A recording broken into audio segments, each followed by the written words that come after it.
like to take a moment and say thanks to our host, to Hotshot Delivery, and that family for being here and allowing us today to use their facility. And I asked them on the Donnellys if they were, how business was, and he said, not good enough. And I said, thank goodness you're not living in California. Amen. And not good enough is, you know, I think one of the reasons that we're here is that we do have a great record, as the Senator shared with you, that I share with these men and women that are standing here with me who have helped us build this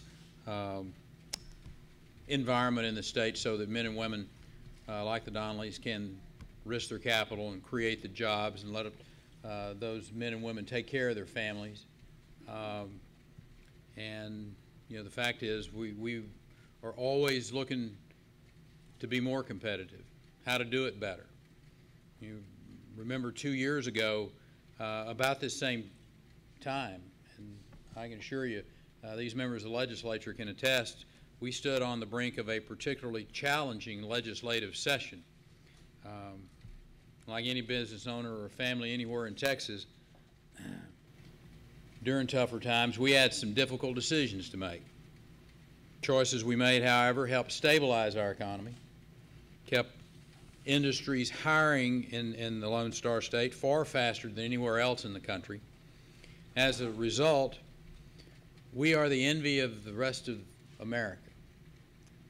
We're building on the success of which we helped put in place, with Texas adding more jobs last month than any other state in the nation.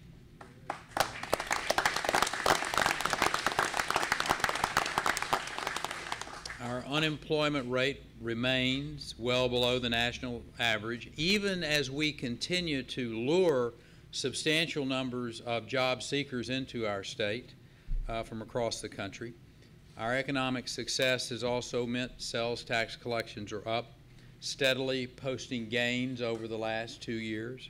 It's important, however, that we don't interpret higher sales tax collections as a license to spend freely, when it's actually an opportunity to make our budget more sound.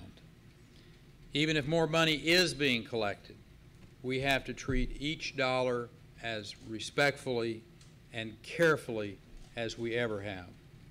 We have to remember there is no such thing as extra money. Not when it's coming out of the pockets of the taxpayers, right, Debbie Riddle? That's right, Governor.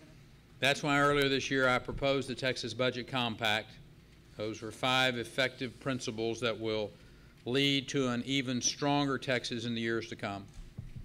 Here's a short version. We've got to practice truth in budgeting. We have to support a stricter constitutional limit on spending, oppose any new taxes or tax increases, preserve a strong rainy day fund, and cut wasteful and redundant government agencies and programs.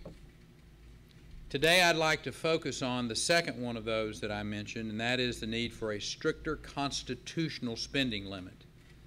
As a small government conservative, I believe that government growth, if any, should be kept to the bare minimum. In fact, I believe in some cases growing demand can be met by utilizing emerging technologies and working more efficiently. Any growth in state spending, however, should be limited by constitutional amendment to the rate of our population growth combined with the rate of inflation. Representative Caligari, who is here today, knows all about this because for the last 2 legislative sessions you have introduced a bill to do just that. The current limit is set by the growth in personal income, which is much more fluid and generally much higher from the standpoint of a larger number, if I would describe it that way. This amendment would cast a spending limit in clear terms, ensuring that we never get in a situation where spending spirals out of control the way that it has in Washington, D.C. By keeping tighter reins on these precious taxpayer dollars, we can build a more sound economy, employ a budgeting process that doesn't put off tough decisions until it's too late to deal with them, And we need to do this constitutionally and to make sure that that fiscal conservatism that got us to where we are today will continue in the decades to come. Bottom line is we can't afford to rest on our laurels, and we can't take our success for granted. We're approaching a 2013 legislative session that offers a very clear choice in the direction that we'll be going as a state in the years to come, or for that matter, the decades to come. It is imperative that we remain committed to sound conservative values that have brought us to where we are today and take steps to even further advance that.